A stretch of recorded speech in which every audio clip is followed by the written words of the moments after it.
Dear students, हम लोगों ने कल बेटा रोटेशनल मोशन की सारी कंडीशन हो गई थी। चैप्टर आपको कंप्लीट हो गया था। आज आपको बोला गया था स्टार्ट करने के लिए बेटा ग्रेविटेशन। नेक्स्ट यूनिट जो अपनी है वो है बेटा ग्रेविटेशन। तो हम लोग ग्रेविटेशन, ठीक है, जिसे आप गुरुत्व कहते हैं, ठीक। तो ग्रेविटेशन हम लोग को आज स्टडी करना था, ठीक है। अब ग्रेविटेशन में हम लोग पढ़ेंगे बेटा ग्रेविटेशनल जैसे कंडीशन आपकी होती है, ग्रेविटेशनल फील्ड क्या होता है, ग्रेविटेशनल पोटेंशियल क्या होगा, ठीक है, ग्रेविटेशनल एनर्जी क्या होगी, जो gravitational law, universal law of gravitation क्या होता है, दो बॉडी के बीच में जो हमारे ग्रेविटेशनल फोर्सेज होते हैं कैसे अप्लाई होती है, क्या होती है, ठीक है, किन फैक्टर्स पे डिपेंड करेगी, वो सारी चीजें इस यूनिट में हम लोग डिस्कस करेंगे बेटा, ठीक। आगे आपका इसी में आ जाता है इसके वेलोसिटी होता है, मोशन ऑफ प्लैनेट्स जो आपके होते हैं उनकी स्टडी कर लेते हैं, ठीक है, कैप्लर्स लॉ की स्टडी कर लेते हैं। तो सारी चीजें आप इस चैप्टर में हम लोग स्टडी करेंगे ग्रेविटेशन बेटा। तो पहले हम लोग जो स्टार्ट करते हैं, देखो ग्रेविटेशन का मतलब क्या होता है थोड़ा सा समझ लेते हैं, फिर उसके बाद आगे डिस्कस किया जाएगा बेटा। देखो ग्रेविटेशन का मतलब होता है कोई भी ऑब्जेक्ट है अगर अंडर ग्रेविटी है, यानी गुरुत्व के अंदर, गुरुत्व के अंदर जहां तक अर्थ का यानी पृथ्वी के गुरुत्वाकर्षण क्षेत्र अप्लाई होता है, ठीक है, ग्रेविटेशनल फील्ड अप्लाई होता है, ठीक, वो अगर उसके अंदर है तो उस कंडीशन पर उस पर एक ऑलवेज फोर्स एक्सपीरियंस होता है, ठीक है, उस पर क्या होगा, एक फोर्स एक्सपीरियंस होगा जिसे हम ग्रेविटेशनल फोर्स कह लेते हैं। अगर दो क्या मास बॉडी के लिए बात करते हैं तो ग्रेविटेशनल फोर्स कहते हैं, और या तो किसी बॉडी को अपने क्या सेंटर की तरफ जिस फोर्स से अट्रैक्ट करता है उसी को हम लोग ग्रेविटी भी कह लेते हैं, ऑल्सो टर्म एज ग्रेविटी, ठीक। तो टर्म आता है बेटा यूनिवर्सल ऑफ ग्रेविटेशन। हेडिंग आती है आपकी यूनिवर्सल लॉ ऑफ ग्रेविटेशन, क्या होता है, कैसे दिया गया, क्यों दिया गया। तो आपका है यूनिवर्सल लॉ ऑफ ग्रेविटेशन। देखो कंडीशन क्या बन रहा है आपका, हम लोग कहते हैं universal law of gravitation, universal law of gravitation. ये कंडीशन आपकी हो रही है यूनिवर्सल लॉ ऑफ, हम लोग क्या टर्म दे रहे हैं बेटा, ग्रेविटेशन कह रहे हैं। देखो होता क्या है, वो बोला जाता है कि कोई भी दो मास पार्टिकल हैं बेटा, कोई मास बॉडीज हैं, ठीक, ठीक, सॉरी। तो उस कंडीशन में कोई भी अगर दो मास पार्टिकल्स आपको दी गई हैं, दो मास पार्टिकल्स आपको दी गई हैं, उस कंडीशन में क्या होगा कि उनके बीच जो फोर्स ऑफ इंटरेक्शन होता है, उसके बीच जो फोर्स ऑफ इंटरेक्शन होता है, जैसे आप सेकेंड पेपर पढ़ते बेटा दो चार्ज पार्टिकल के बीच, ठीक है, अगर दो चार्ज पार्टिकल हैं उनके बीच लगने वाला फोर्स ऑफ इंटरेक्शन, वैसे यहाँ पे दो मास पार्टिकल के बीच लगने वाला फोर्स ऑफ इंटरेक्शन की हम स्टडी करते बेटा। दो मास पार्टिकल हैं उनके बीच फोर्स ऑफ इंटरेक्शन कितना होगा, उसकी स्टडी के बेस पे हम लोग करते हैं। तो अगर दो मास पार्टिकल हैं, दो आपके मास पार्टिकल हैं, ठीक है, उनके बीच लगने वाला फोर्स जो होता है, देखो suppose that one is the m1 other is the m2, m1 है बेटा, m2 है r, ठीक। तो जो फोर्सेज लगते हैं उसे को हम लोग ग्रेविटेशनल फोर्स कह लेते हैं बेटा, ठीक है। तो यहाँ जो फोर्स आपका डेवलप होता है वो डिपेंड करता है F directly proportional to product of their masses, ठीक है। यहाँ पे यूनिवर्सल ऑफ ग्रेविटेशन के अकॉर्डिंग क्या होता है, if two mass particle are present at a small distance, at a small distance, then they experience an attractive force, at the आकाशा बल, attractive force and the force, ठीक है, the magnitude of force, ठीक, is depends on following factor. First होता है it is directly proportional to product of their masses and inversely proportional to square of distance between them, ठीक। तो जो force आपका लगेगा मास पार्टिकल के बीच में वो इनके मासेस के प्रोडक्ट के डायरेक्टली प्रोपोर्शनल होता है बेटा, और जो इनके बीच का सेपरेशन होता है उसके स्क्वायर के इनवर्सली प्रोपोर्शनल होता है, उसके स्क्वायर के क्या होगा, इनवर्सली प्रोपोर्शनल होगा। इन दोनों को आप कंबाइन करेंगे बेटा तो यह प्रोपोर्शनल टू आ जाएगा आपका m1 m2 बाई कितना, आर स्क्वायर। देखो जब भी हम एक प्रोपोर्शनलिटी सिंबल को रिमूव करते हैं, प्रोपोर्शनलिटी सिंबल जब भी रिमूव किया जाता है बेटा, ठीक, उस कंडीशन में हमेशा वहाँ पे क्या होगा, एक कांस्टेंट आता है, एक क्या आएगा आपका, कांस्टेंट आएगा। तो यहाँ जो कांस्टेंट की वैल्यू हमारी होती है, देखिए क्या हो रहा है, एफ इक्वल टू होता है capital G m1 m2 by R square. F की जो वैल्यू आती है capital G m1 m2 by क्या हो जाता है, आर स्क्वायर के बराबर हो जाता है बेटा। इसी को कैपिटल जी को हम लोग कहते हैं ग्रेविटेशनल कांस्टेंट या यूनिवर्सल ग्रेविटेशनल कांस्टेंट, यूनिवर्सल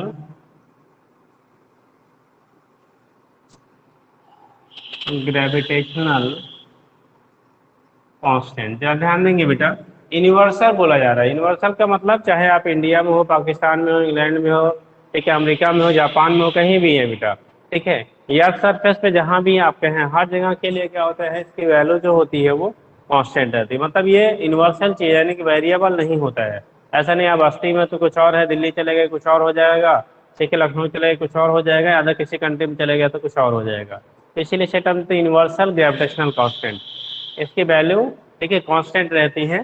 ठीक, तो ये केस आपका हो गया F equal to G M one into by R square. नाम बोलते हैं यूनिवर्सल ग्रेविटेशनल कांस्टेंट और वैल्यू होती है 6.67 इंटू 10⁻11 न्यूटन मीटर स्क्वायर पर केजी स्क्वायर। ये यूनिट हो गया, ये वैल्यू हो गई बेटा जी की। जी की वैल्यू होती है 6.67 इंटू 10⁻- कितना हो गया बेटा, ठीक है, 11 न्यूटन मीटर स्क्वायर पर केजी स्क्वायर। तो ग्रेविटेशनल कांस्टेंट की जो वैल्यू होती है, ये पावर ध्यान रखेंगे माइनस में है। माइनस का मतलब हो गया 6.67 अपान 1 के आगे बेटा 11 जीरो कर दो, यानी वेरी स्मॉल क्वांटिटी होती है। इसीलिए दो मास पार्टिकल के बीच जो लगने वाला ग्रेविटेशनल फोर्स होता है बेटा, ठीक है, वो हमें अपीयर्ड या एक्सपीरियंस नहीं होता है, पता नहीं चलता है।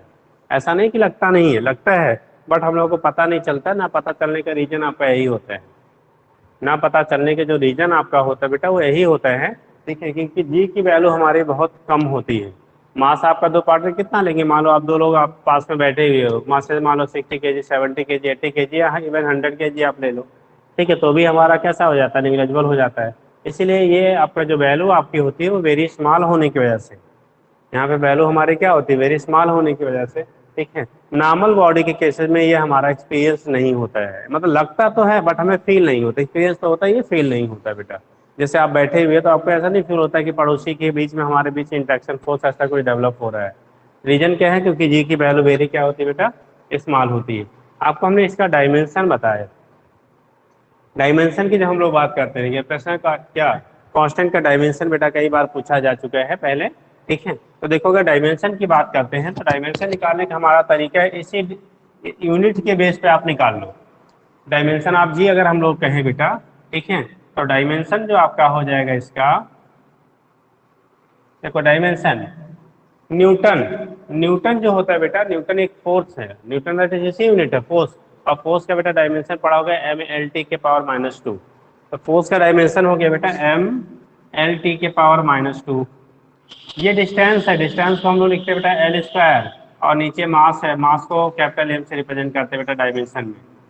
मास जो होता है कैपिटल एम से रिप्रेजेंट किया जाता है, डिस्टेंस को कैपिटल एल से रिप्रेजेंट करते हैं, टाइम को कैपिटल टी से रिप्रेजेंट करते हैं। अब इनको इक्वेट कर लो बेटा, ठीक। ये हम निकालने का आपको तरीका बता दे रहे हैं। जो यूनिट है उसमें उनके डायमेंशन आप रख दीजिए। जैसे न्यूटन होता है केजी मीटर पर सेकेंड स्क्वायर, तो केजी मीटर पर सेकेंड स्क्वायर ये इसका डायमेंशन हो गया। इसका हो गया मीटर स्क्वायर अगेन है, तो मीटर स्क्वायर के लिए एल स्क्वायर कर लिया। नीचे केजी स्क्वायर है तो उसको हमने क्या कर लिया, एम स्क्वायर कर लिया। इसको अरेंज करते तो देखो आएगा m⁻⁻1। देखो यल यहाँ पे है बेटा, यल स्क्वायर यहाँ पे है, जब मल्टीप्लाई करते हैं तो पावर का यहाँ पे सम हो जाए L³ इंटू T⁻²। तो डायमेंशन आपका जो होता है किसका, जी का। डायमेंशन की जब बात करेंगे तो जी का डायमेंशन जो आपका होता है बेटा m⁻⁻1 L³ T⁻² क्या हो गया 2 हो गया। बहुत बार पूछा गया है पहले, आज के डेट में थोड़ा सा अब लेवल और बढ़ गया है, ठीक है। तो उस कंडीशन में कभी कभी पहले के टाइम पे कई बार ये क्वेश्चन आपको डायमेंशन आप जी रिपीट हो चुके हैं, ठीक है। जी का डायमेंशन अगर आपको फाइंड करना, कैसे फाइंड करेंगे, तो इस पर कई बार पूछा जा चुका है बेटा। चलो आगे देखते हैं। तो ये तो कंडीशन हमारा हो गया, डायमेंशन कितना होगा, डायमेंशन क्या होगा, यहाँ से आपने दिखा दिया। डायमेंशन की वैल्यू क्या होगी आप यहाँ से रिप्रेजेंट कर लेते हैं। नेक्स्ट केस आपका होता है बेटा, जो ग्रेविटेशनल फोर्स होता है दो मास पार्टिकल के बीच, बोला जाता है independent of presence of other body. जब भी दो मास पार्टिकल के बीच हम स्टडी करते हैं बेटा, जैसे मान लिया हमने दो मास पार्टिकल लिया, अब इसकी जो वैल्यू है, अगर यहाँ पे कहीं तीसरा मास पार्टिकल आपने रख दिया हो, एक हम समझाने के लिए बात कर रहे हैं, मान लो ये अनदर मास यहाँ पे हम प्रेजेंट है, तो इस इनके बीच जो लगने वाला फोर्स ऑफ इंट्रैक्शन होगा ना, इसके द्वारा अफेक्टेड नहीं होता है। मतलब इसमें कुछ पॉइंट्स आपके आते हैं, ठीक है, कि ग्रेविटेशनल फोर्स के लिए अगर रिगार्डिंग आपको कुछ पॉइंट्स जो हमारे आते हैं, तो एक पॉइंट ये बनता है gravitational force between two particles. Gravitational force between two particles is independent of the presence of क्या, अदर क्या बॉडीज। दूसरी जो बॉडी आपकी प्रेजेंट होती हैं उसके सराउंडिंग में, उसके आसपास में, उस पर डिपेंड नहीं करता है, ठीक है, are properties of intervening media, या जो मीडियम उसमें है, मीडियम पे भी वो डिपेंड नहीं करता है। जैसे इलेक्ट्रोस्टैटिक क्या हम लोग जो दो चार्ज पार्टिकल के बीच जब फोर्स कहेंगे तो वहाँ पे मीडियम पे डिपेंड करता है बेटा। मीडियम पे क्या होता है, डिपेंड करता है। मीडियम चेंज होने के साथ साथ चेंज हो जाते हैं। यहाँ पे बता ना तो मीडियम में चेंज, यहाँ पे ना तो मीडियम का इफेक्ट आपका होता है और ना ही बेटा अदर जो बॉडी आपके प्रेजेंट है उसके क्या क्लोजर पॉइंट पे उस पर आपका कोई इफेक्ट होता है। ठीक। दूसरा है ग्रेविटेशनल फोर्स। जैसे इलेक्ट्रोस्टैटिक फोर्स होता है वैसे ग्रेविटेशनल होता है बेटा। Gravitational force is a conservative force. Conservative force का मतलब होता है दैट इज वर्क डन, ठीक है, इन डिस्प्लेसिंग ए बॉडी। कोई भी बॉडी अगर आप उसको डिस्प्लेस करें from one position to another position is independent of the path followed by the body. यानी कि जो आपका कंजर्वेटिव फोर्स ऐसा फोर्स होता है बेटा, ठीक है, कि वहाँ पे जो आपके उनके बीच लगने वाला क्या होता है, उन पे अगर वर्क डन और कंजर्वेटिव फोर्स के अंदर हम स्टडी करते हैं तो पाथ पे डिपेंड नहीं करता, केवल इनिशियल और फाइनल पोजीशन पे डिपेंड करता है। ठीक है, जैसे ग्रेविटेशनल फोर्स हो गया, इलेक्ट्रोस्टैटिक फोर्स हो गया, ठीक है, ये सब हमारे क्या होते हैं, सॉरी, ये सब हमारे केस पे पाथ पे डिपेंड नहीं करते हैं क्योंकि ये कंजर्वेटिव नेचर के होते हैं। तो कंजर्वेटिव नेचर के होंगे तो उसके अंदर अगर कोई आपका क्या वर्क डन हो रहा है तो पाथ कैसा फॉलो कर रहा है उस पर आपका डिपेंड नहीं करेगा, केवल इनिशियल और फाइनल पोजीशन पे आपका डिपेंड करता है। तीसरा होता है gravitational force obey Newton's third law. Newton's third law का मतलब सुन लो बेटा क्या। जैसे मान लो ये वाली बॉडी जिस फोर्स से इधर की तरफ मान लो F12 लग रहा है, तो इधर वाला जो फोर्स होगा F21, यानी F12 की जो वैल्यू होगी माइनस ऑफ F21 के बराबर होगा। मतलब साइन दोनों का बराबर होता है, डायरेक्शन हमारा बेटा अपोजिट होता है। माइनस साइन यहाँ पे मैग्नीट्यूड को नहीं, डायरेक्शन को शो कर रहा है। यानी कि 1 और 2 के बीच लगने वाला जो फोर्स ऑफ इंट्रैक्शन होगा वो 2 और 2 पे 1 के द्वारा लगने वाले फोर्स ऑफ इंट्रैक्शन के इक्वल होगा। बट साइन हमारी अपोजिट अपोजिट मतलब ये इधर की तरफ तो दूसरा वाला इधर की तरफ लगता है। ठीक है, तो ये कंडीशन आपके होते, कुछ पॉइंट्स होते ग्रेविटेशनल फोर्स के बेस पर हम लोग जो डिस्कस करते हैं। ठीक, तो ग्रेविटेशनल फोर्स आपका क्या हो गया, या यूनिवर्सल लॉ ऑफ ग्रेविटेशन क्या होता है, हम बोलते हैं if two mass particles are present at a smaller distance then they experience an attractive force which is called gravitational force, ठीक है, and its value is depends on, ठीक है, प्रोडक्ट ऑफ देयर मासेस, या कह लो क्या it's value, ठीक है, AF यानी force directly proportional to product of their masses and inversely proportional to square of distance between them. उनके प्रोडक्ट है यानी जो मास का प्रोडक्ट है उसके डायरेक्टली प्रोपोर्शनल होता है बेटा, उनके बीच की जो दूरी होती है सेपरेशन होता है उसके स्क्वायर के इनवर्सली प्रोपोर्शनल होता है। तो यहाँ से फार्मूला हम लोग ऑब्टेन कर लेते हैं, एफ की वैल्यू हो गया Gm1m2 क्या हो गया आर स्क्वायर के बराबर हो गया। बोला क्या गया, जी को कहते हैं हम लोग यूनिवर्सल ग्रेविटेशनल कांस्टेंट कहा जाता है बेटा, ठीक है, और इसकी वैल्यू होती है 6.67 इंटू 10⁻11 न्यूटन मीटर स्क्वायर पर केजी स्क्वायर। डायमेंशन हमने निकालने के लिए यहाँ पे देखो मेथड बता दिया, अदरवाइज आपका डायरेक्ट ये डायमेंशन होता है। तो यहाँ से डायमेंशन की वैल्यू हम लोग ऑब्टेन कर लेते हैं बेटा। इसके बेस पर हमारा क्या ऑब्टेन हो जाता है, डायमेंशन जो होता है वो हमारा इसके बेस पर हम लोग ऑब्टेन कर लेते हैं। इतनी बात समझ में आ गई। तो ये हो गया हमारा क्या होता है, कैसे होता है, इसके बेस पर आप यहाँ से रिप्रेजेंट कर लेते हैं। हमने कंडीशन बता दिया कि जो दो पार्टिकल के बीच इसके कुछ प्रॉपर्टीज जो हमारी होती हैं, ठीक, हमेशा एक चीज और सुन लीजिए, हमेशा जो इंट्रैक्शन फोर्स होता है ये अट्रैक्टिव नेचर का होता है। Gravitational force is always attractive in nature. जो ग्रेविटेशनल फोर्स होता है, gravitational force is always attractive in nature. मतलब अगर ग्रेविटेशनल फोर्स लग रहा है बेटा तो हमेशा उसका नेचर अट्रैक्टिव होगा, कभी रिपल्सिव नहीं होता है। तो ग्रेविटेशनल फोर्स जो होता है हमेशा अट्रैक्टिव नेचर का ही होता है, कभी भी वो रिपल्सिव नहीं होता है। हमेशा एक दूसरे को बेटा वो अट्रैक्ट करता है, ऑलवेज क्या करेगा, एक दूसरे को अट्रैक्ट करता है, कभी भी एक दूसरे को रिपेल नहीं करता है। तो gravitational force is always attractive in nature. ठीक है, जो ग्रेविटेशनल फोर्स हो गया वो हमेशा अट्रैक्टिव नेचर का होता है। जबकि इलेक्ट्रोस्टैटिक फोर्स जो होता है वो बेटा आपका कैसा, अट्रैक्टिव भी होता है, रिपल्सिव भी होता है, डिपेंड करता है नेचर ऑफ द चार्ज। जैसे दोनों बॉडी अगर सेम नेचर के हैं, मतलब पॉजिटिव पॉजिटिव या नेगेटिव नेगेटिव, तो वहाँ पे हम लोग कह लेते हैं एक दूसरे को रिपेल करेंगे। दोनों अगर अपोजिट नेचर के होते हैं, दोनों अगर हमारे कैसे होते हैं, अपोजिट नेचर के होते हैं बेटा, तो उस केस में हमेशा एक दूसरे को अट्रैक्ट करते हैं। जबकि gravitational force is always attractive in nature.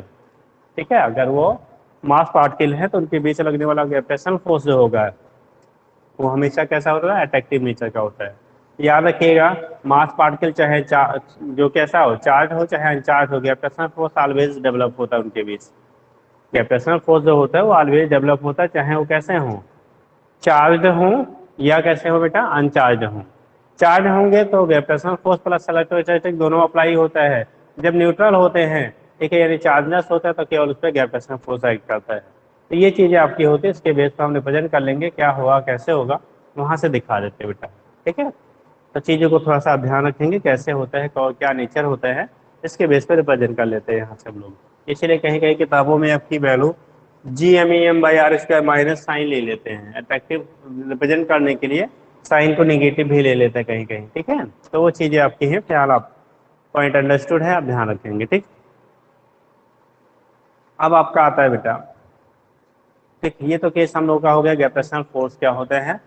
ठीक है, किसी कोई डाउट तो नहीं होना चाहिए बेटा। आपने देख लिया कि ग्रेविटेशनल फोर्स की वैल्यू किन फैक्टर पे डिपेंड कर रही है, कैसे होता है, ये चीजें हम लोगों ने डिस्कस कर लिया। ठीक है, नेक्स्ट आपका होगा, तो ये भी पॉइंट हम ले लेते हैं, gravitational force is a conservative force. Gravitational force is a conservative force, ये हम पॉइंट ऐसे बना लेते हैं। दूसरा, gravitational force is a conservative force. Gravitational force जो होता है वो कंजर्वेटिव नेचर का होता है। Gravitational force is a conservative force.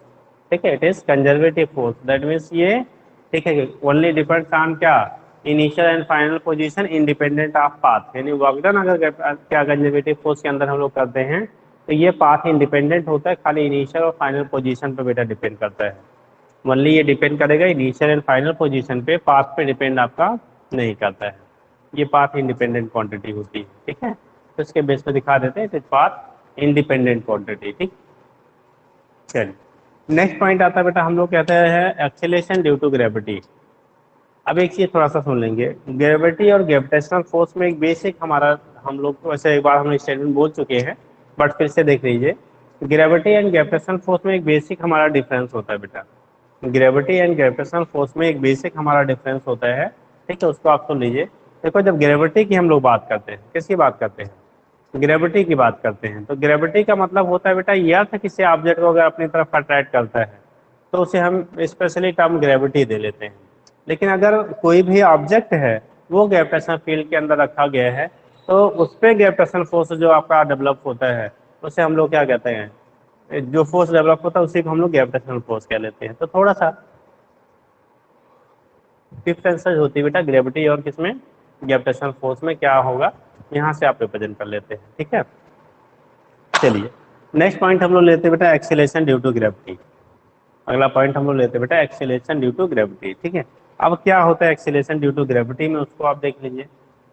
Acceleration due to gravity क्या होता है, उस चीज को आप क्या करिए, देख लीजिए क्या होता है, कैसे होता है। ठीक, देखो क्या हम लोग बात करें एक्सीलरेशन ड्यू टू ग्रेविटी की, जब बात करेंगे किसकी बात करेंगे, एक्सीलरेशन ड्यू टू ग्रेविटी की बात करेंगे, तो देखो क्या सिचुएशन बनेगा।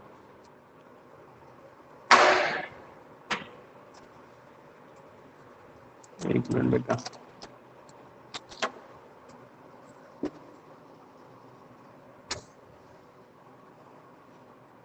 ये समझ गए हैं ना।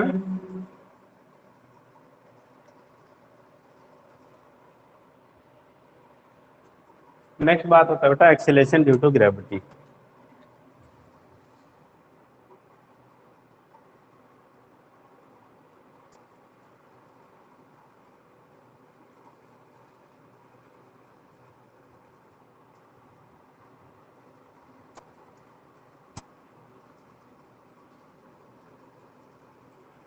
एक्सीलरेशन ड्यू टू ग्रेविटी, देखो क्या होता है बेटा, जब हम लोग बात करते हैं एक्सीलरेशन ड्यू टू ग्रेविटी का, ठीक है, एक्सीलरेशन कैसे, देखो किसी बॉडी पे जो लगने वाला फोर्स होता है, हम लोगों ने पढ़ा था न्यूटन लॉ ऑफ मोशन में, एफ इक्वल टू एम में, तो ए इक्वल टू पढ़ते थे बेटा एफ बाई एम। एक्सीलरेशन की वैल्यू जो होती है फोर्स पर यूनिट क्या, मास हम लोग कह लेते थे, यानी कि मास पे, जो मास आपका है, मास पार्टिकल पे जो फोर्स लग रहा है, फोर्स और मास का जो रेशियो होता है, उसे हम लोग एक्सीलरेशन कहते थे बेटा। उसी को नाम देते थे क्या, एक्सीलरेशन। तो force acting on the mass particle is known as acceleration. जो फोर्स एक्ट होता है किसी मास पार्टिकल पे, ठीक है, तो उसका जो रेशियो होता है उसी को आप टर्म देते हैं एक्सीलरेशन। ठीक, यहाँ पे क्या होगा, अगर कोई भी ऑब्जेक्ट है या सरफेस पे रखा हुआ है, मान लो आपका ये हमने यह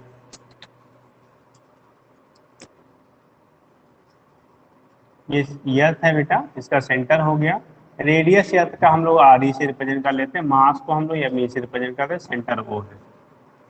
सेंटर क्या है, ओ है। अगर इसके सरफेस पे, अर्थ के सरफेस पे बेटा एक पार्टिकल हमने मास पार्टिकल लग दिया, सपोज दैट इसका मास हमारा स्मॉल एम है। ठीक है, तो इस पे जो ग्रेविटेशनल फोर्स रहेगा, यानी कि अर्थ क्या करेगा, उस पर ग्रेविटेशनल फोर्स आपका डेवलप करेगा, अप्लाई करेगा।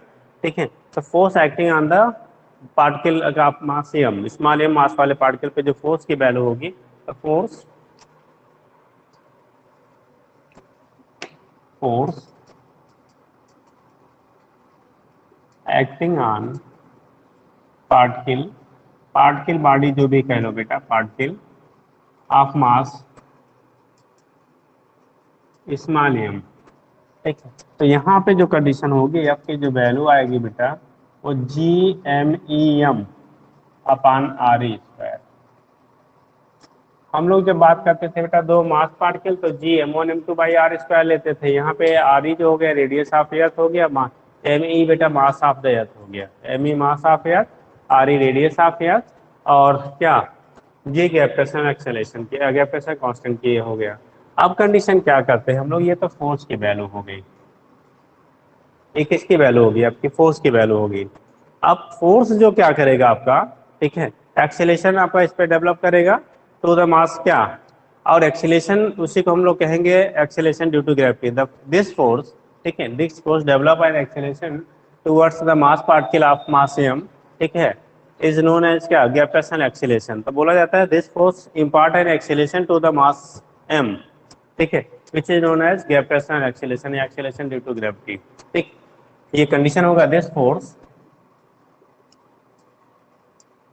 इम्पार्ट कह लो, या इसी को कहते हैं क्या, डेवलप, जो भी कह लो, impart an acceleration on particle of mass M. Particle of mass क्या है, M, which is known as, इसी को हम लोग क्या कहेंगे, which is known as acceleration due to gravity, which is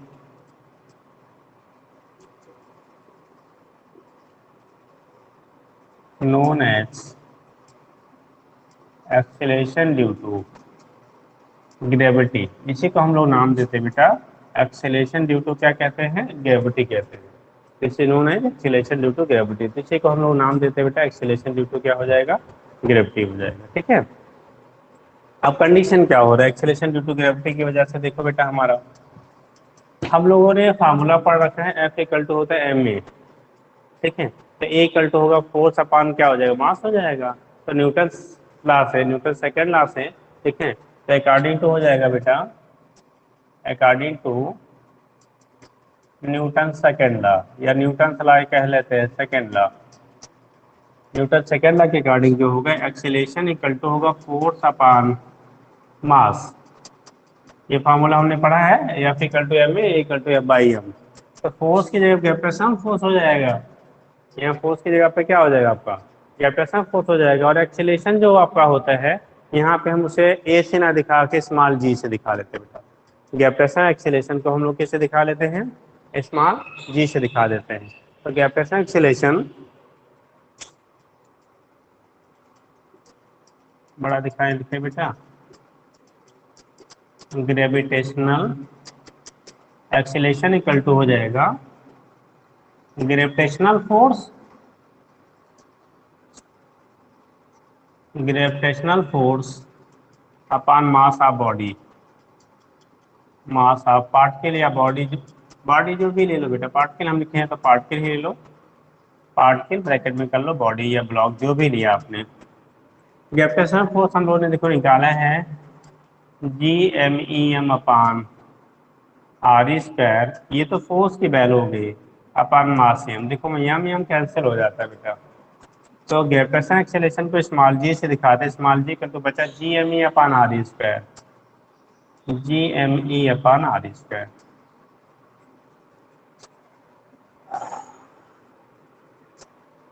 तो जो ग्रेविटेशनल एक्सेलरेशन का बेसिक फार्मूला हो गया Gme/r², ये एट द अर्थ सरफेस है, ये कहाँ पे है, on the earth surface.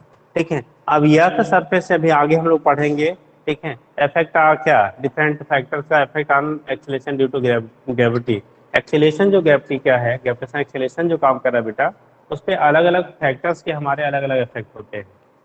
Different जो फैक्टर होंगे उनके हमारे क्या होते हैं, अलग अलग इफेक्ट होंगे। जैसे आप या सरफेस से ऊंचाई पे जाओगे, या बिलो या सरफेस जाते हैं, या अपने एक्सेस पे रोटेट होता है उसकी वजह से, या अर्थ की शेप की वजह से, ठीक है, लैटिट्यूड की वजह से। तो डिफरेंट फैक्टर्स हम लोग वहाँ पे आगे अभी डिस्कस करेंगे। फिलहाल अभी आप इतना याद रखो बेटा। तो ग्रेविटेशनल एक्सेलरेशन के लिए अर्थ सरफेस पे, on earth surface, on earth surface, ये जो वैल्यू हमें मिल रहा है जी का, वो अर्थ सरफेस पे रिलेशन मिल रहा है बेटा। ठीक है, देखो कैपिटल जी की वैल्यू जो होती थी वो आपका चेंज नहीं होता, वो यूनिवर्सल होता है, लेकिन small G is not a universal. Small G होता जो होता है बेटा, ये यूनिवर्सल नहीं है, जबकि कैपिटल जी हमारा कैसा होता था, यूनिवर्सल होता था। तो capital G is universal, but small G is not a universal. ठीक है, स्मॉल जी आपका जो होता है यूनिवर्सल नहीं है, यूनिवर्सल क्वांटिटी नहीं है। ठीक है, इसकी वैल्यू जो होती है वो डिफरेंट फैक्टर पे डिपेंड करती है। ठीक है, अलग कई फैक्टर्स में डिपेंड करती है। हम नाम भी एक बार दोबारा रिपीट कर दे रहे हैं। लाइक हाइट फ्रॉम या सरफेस, या सरफेस से आप ऊपर जाते हो। दूसरा डेप्थ फ्रॉम या सरफेस, या सरफेस के आप अंदर चले जाते हो। ठीक है, due to rotation of earth, या अपने एक्सेस पे रोटेट करता है, उसकी वजह से भी डिफरेंट प्लेसेस पे जी की वैल्यू डिफरेंट होती है। ठीक है, अर्थ का शेप की वजह से, जैसे हम लोग तो स्पेरिकल कह लेते हैं बेटा, लेकिन अर्थ का शेप एलिप्टिकल माना जाता है। कैसा होता है, एलिप्टिकल। तो उस एलिप्टिकल शेप की वजह से भी अलग अलग पोजीशन पर हमारे जी की जो वैल्यू होती है वो अलग अलग मिलती है। तो ये डिफरेंट हमारे फैक्टर है जिनके बेस पर हम लोग डिस्क्राइब करते हैं कि जी की वैल्यू में वेरिएशन कैसे हुआ, क्या होगा, वहां से आप रिप्रेजेंट कर लेते हैं बेटा। ठीक है, तो इसी को हम लोग ग्रेविटेशनल एक्सेलरेशन कहते हैं। और जो वैल्यू हमारी होती है, आर की जो वैल्यू होती है, अर्थ सरफेस पे जो आर की वैल्यू हम लोग लेते हैं बेटा, आर की जो वैल्यू लेते हैं, ठीक है, वो हमारा होता है कितना, 6.4 इंटू 10⁶मीटर, यानी कि आपका 6400 किलोमीटर हम लोग कहते हैं। अर्थ की जो रेडियस होती है, पृथ्वी की जो त्रिज्या हम लोग बोलते हैं, वो 6400 किलोमीटर के बराबर होता है। 6400 क्या होता है, किलोमीटर के बराबर होता है बेटा। उसी को हम लोग 6.4 इंटू 10⁶मीटर कह देते हैं। तो अगर यहाँ पे लिया जाए, और अर्थ सरफेस पे जो जी की वैल्यू आती है वो 9.8 मीटर पर सेकेंड स्क्वायर के बराबर आता है बेटा। एट अर्थ सरफेस, लिखते हैं यहाँ पे एट अर्थ सरफेस, स्मॉल जी की वैल्यू लगभग 9.8, 9.81 भी कहीं कहीं आपको बुकों में मिल जाएगा बेटा। 9 पॉइंट कहीं कहीं आपको 81 भी मिल जाएगा। तो 9.8 मीटर पर सेकेंड स्क्वायर आता है। ये एक्सेलरेशन की जी की वैल्यू हो गई एट द अर्थ सरफेस। तो अर्थ सरफेस पे जी की जो वैल्यू होती है वो 9.8 मीटर पर सेकेंड स्क्वायर का क्या हो जाएगा, बराबर हो जाता है। ठीक है, ये तो वैल्यू हमारे किसकी हो गई, जी की, स्मॉल जी की। आर ई की वैल्यू हम लिख देते हैं बेटा 6400 किलोमीटर बोलते हैं, या 6.4 इंटू 10⁶मीटर। ये हो गया। मास जो एम का मास आप अर्थ लेते हैं, ई फॉर अर्थ है बेटा। ई फॉर यहाँ पे क्या ले रहे हैं हम लोग रिप्रेजेंटेशन में, वो ई फॉर अर्थ है। जो मास लेते हैं लगभग 6 इंटू 10⁻24 kg होते हैं। अर्थ का जो हम लोग मास लेते हैं बेटा, ठीक है, मास ऑफ अर्थ जो होते हैं 6 इंटू 10⁻24 kg के बराबर होता है। तो कहीं यूज में आएगा तो ध्यान रखिएगा। इन्हीं की वैल्यू इसमें क्वेश्चन में पुट करने पे आपको जी की वैल्यू आपको पीछे भी लिखा था। ठीक है, जी की वैल्यू रख दिया, एम ई का वैल्यू, आर ई की वैल्यू रख दिया, तो स्मॉल जी की जो वैल्यू होती है वो हमारा 9.8 मीटर पर सेकेंड स्क्वायर के बराबर आता है। ठीक है, तो यहाँ से हमारा रिप्रेजेंटेशन हो जाता है बेटा, क्या होगा कैसे होगा उसके बेस पे आप दिखा देते हो। उसके बेस पे हम लोग यहाँ से रिप्रेजेंट कर लेते हैं कैसे होगा। ठीक है, इसके बेस पे आपका डिस्क्रिप्शन हो जाता है, याद रहेगा। चलिए, तो ये तो केस आपका हो गया। यहाँ से कैसे आप दिखाएंगे क्या होगा क्या नहीं होगा, ठीक है, वो जी की वैल्यू हम यहाँ से डिटरमाइन कर लेते हैं। आगे अब यहाँ पे जो चीज़ें आपकी आती है, जैसे कहा जाता है, अभी आगे जब हम लोग डिस्कस करेंगे कंडीशन कि ऊपर जाते हैं नीचे आते हैं क्या होगा कैसे होगा, वो चीज़ें हम लोग फिलहाल आगे चल के अभी बेटा इफेक्ट पे पढ़ेंगे जब। ठीक है, ये इफेक्ट क्या होता है कैसे होता है यहाँ से, तब उस केस में हम लोग यहाँ पे दिखा लेंगे। ठीक, एक कुछ क्वेश्चन हम लोग कर लेते हैं एक दो, ठीक है, तब उसके बाद फिर आगे डिस्कस करते हैं। बोला क्या जा रहा है, ठीक है, क्वेश्चन क्या आपको दिया गया है, आपके 3 इक्वल मासेस, 3 मास हैं, सेम सेम मास हैं, ठीक है, मान लो ये m kg के हैं ईच, सभी की वैल्यू हमने सपोज किया m kg के हैं, ठीक है। वो जो इक्विलेटरल ट्रायंगल होता है उसके वर्टिसेस पे यानी कॉर्नर्स पे आपके रखे गए हैं, इक्विलेटरल ट्रायंगल के वर्टिसेस पे आपके रखे गए हैं, ठीक है।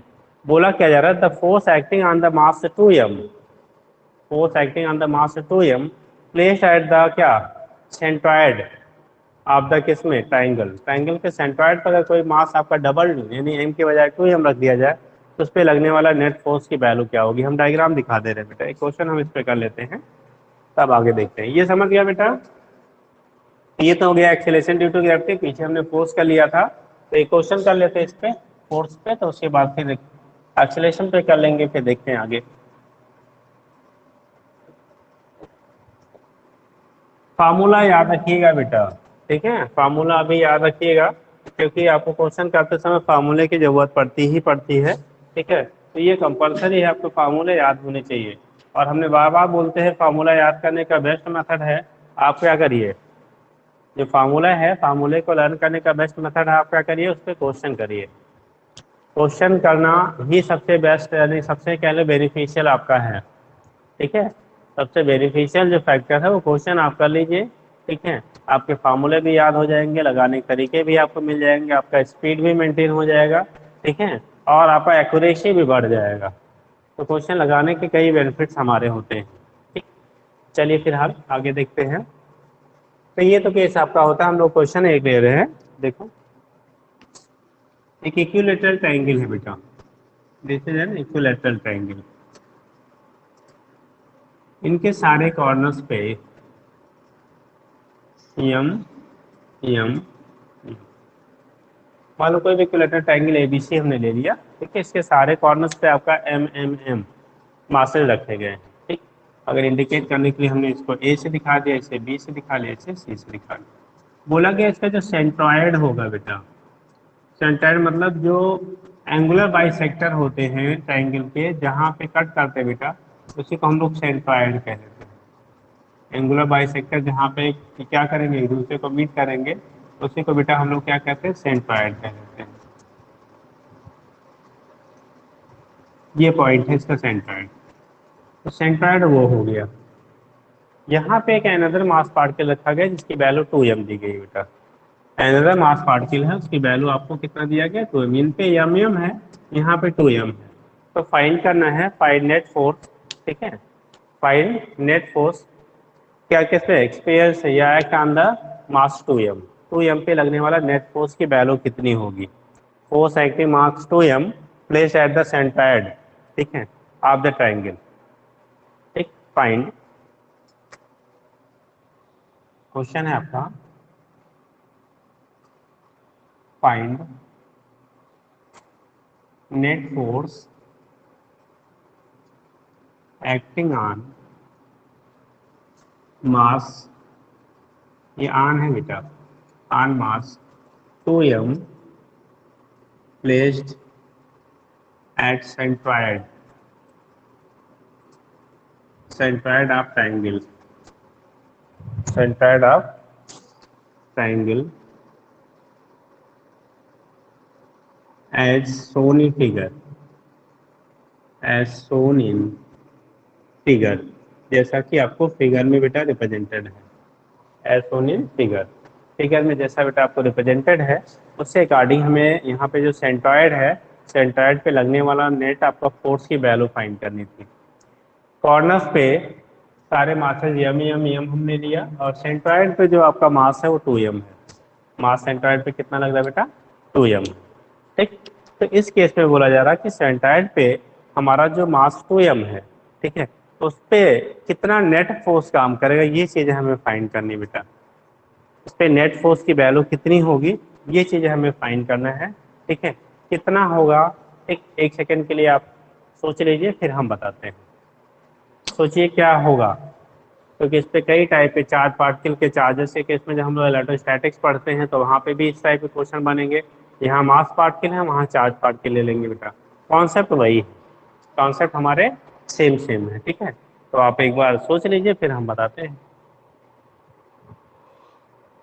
एक पीरियड का आपको टाइम देते हैं, सोचिए नेट फोर्स की वैल्यू क्या होगी।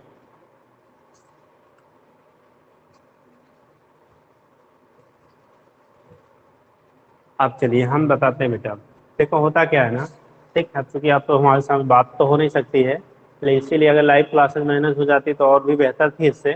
बट लाइव का शायद ऐसा कुछ अपने सिस्टम में जो है नहीं तो हम लोग लाइव कर लेते तो चीज़ें शायद आपके क्वेश्चन जो प्रॉब्लम होती है वो सॉल्व हो जाती है एटर्न्स, ठीक है, या कोई चीज़ आपको पूछना है, कोई चीज़ नहीं समझ में आई है तो भी मैनेज हो जाता है। बट ऐसी शायद फैसिलिटी है गवर्नमेंट इस साइड पे नहीं दी है, ठीक है, तो इसलिए थोड़ी प्रॉब्लम्स ये हैं। अगर आपकी प्रॉब्लम होती है फिलहाल, ठीक है, तो आप कांटेक्ट कर सकते हैं, ठीक। आपका बस्ती अगर शहर से बिलोंग करते हैं या नंबर हमने एक नोट किया था, नंबर जो है, ठीक, हम फिलहाल एक बार लिख देते हैं। अगर आपको कोई प्रॉब्लम आती है, ठीक है, तो आप जो है कांटेक्ट कर सकते हैं बेटा, ठीक। ठीक, नंबर आपका है। और कोचिंग का नाम बेटा SCI है, SCI बस्ती। तो लास्ट 15 ईयर से आपका मेडिकल इंजीनियरिंग की प्रिपरेशन चल रही है, 2005 से ही, बस्ती के सबसे पुराने इंस्टीट्यूट, ठीक। और रिजल्ट भी सबसे बेहतर ही एक तरह से कहा जा दिया जाता है। तो उस कंडीशन में क्या होगा बेटा, आपको देखा जा रहा है कि यहाँ पे हमें निकालना था कि अगर आपको कोई प्रॉब्लम हुआ करे तो आपको क्या, आपको कांटेक्ट कर सकते हैं, ठीक है, उस पर जो भी रहेगा वो सॉल्व हो जाएगा बेटा, ठीक। तो ये चीजें आपकी होती हैं, हमें क्वेश्चन निकाल करना था, क्योंकि ये इलेक्ट्रोस्टैटिक्स में भी इस पे क्वेश्चन बनता है बेटा, ग्रेविटेशन में भी हमारा क्वेश्चन बनता है, ग्रेविटेशन में भी बनता है, इलेक्ट्रोस्टैटिक्स में भी बनता है, दोनों जगहों पे हमारे क्वेश्चन पूछे जाते हैं। तो देखो कंडीशन क्या हो रहा है आपका, ये m मास है, यहाँ पे 2m है, हम कॉन्सेप्ट आपको समझा दे रहे हैं, सॉल्व करना चाहेंगे तो भी आप कर सकते हैं। अगर कोई आपका एग्जाम थियोरेटिकल दे रहे हैं, वहाँ पे आपको पूछा जाता है तो आप सॉल्व कैसे करेंगे वो भी बता देते हैं।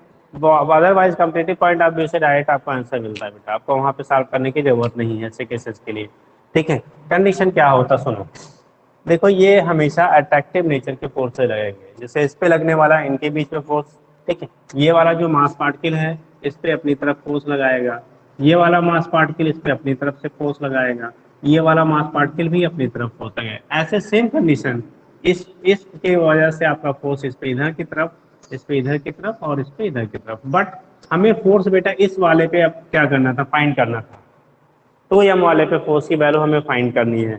तो हमने क्या सपोज कर लिया, जो फोर्सेज यहाँ डेवलप हो रहे हैं बेटा वो एफ, एफ और एफ, क्योंकि देखो क्यों एफ एफ हमने लिया, साइड पे सभी मासेस बराबर हैं। हम लोगों ने अभी फोर्स के लिए फार्मूला हम लोगों ने पढ़ा था, ठीक है, फोर्स का फार्मूला पढ़ा कि एफ इक्वल टू होता है G m1 m2 बाई कितना, R²।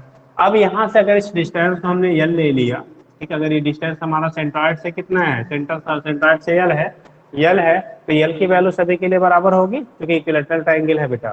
तो सारे आप क्या कॉर्नर से जो आपका क्या है वर्टिसेज है, वहां से आपकी जो वैल्यू होगी सेंटर से डिस्टेंस की वैल्यू वो बराबर रहेगी, ठीक। दूसरा केस, आपके चार्जेस की वैल्यू बराबर है, ये कॉमन चार्ज सब में 2m है, साइड वाले सारे mm है, तो m1 की वैल्यू 2m हो गई, m2 की वैल्यू m हो गई, r की वैल्यू बराबर हो गई, इनकी वैल्यू बराबर होगा, तो f की वैल्यू भी सभी के लिए क्या होगा, सेम सेम होगा, f की वैल्यू सभी के लिए सेम सेम होगा। और याद रखना बेटा ये इक्विलैटरल ट्रायंगल है, इस पे जब हमारे तीनों जो फोर्सेज यहाँ पे एक्ट हो रहे हैं, f इधर, f इधर, f इधर, देखो इनके बीच का जो एंगल होगा 120, 120 एंड 120, सारे एंगल आपका कैसा है, 120 डिग्री है। और आप एक वेक्टर में हम लोग एक कॉन्सेप्ट पढ़ते हैं, आप सुन लीजिए अगर नहीं जानते हैं, if three equal vectors are added at 120 degree from each other, if three equal vectors are added at angle 120 degree from each other, then their resultant is always zero, उनका जो रिजल्टेंट फोर्स होता है बेटा वो हमेशा हमेशा zero होता है, तो आप सीधा याद रखिएगा, ठीक।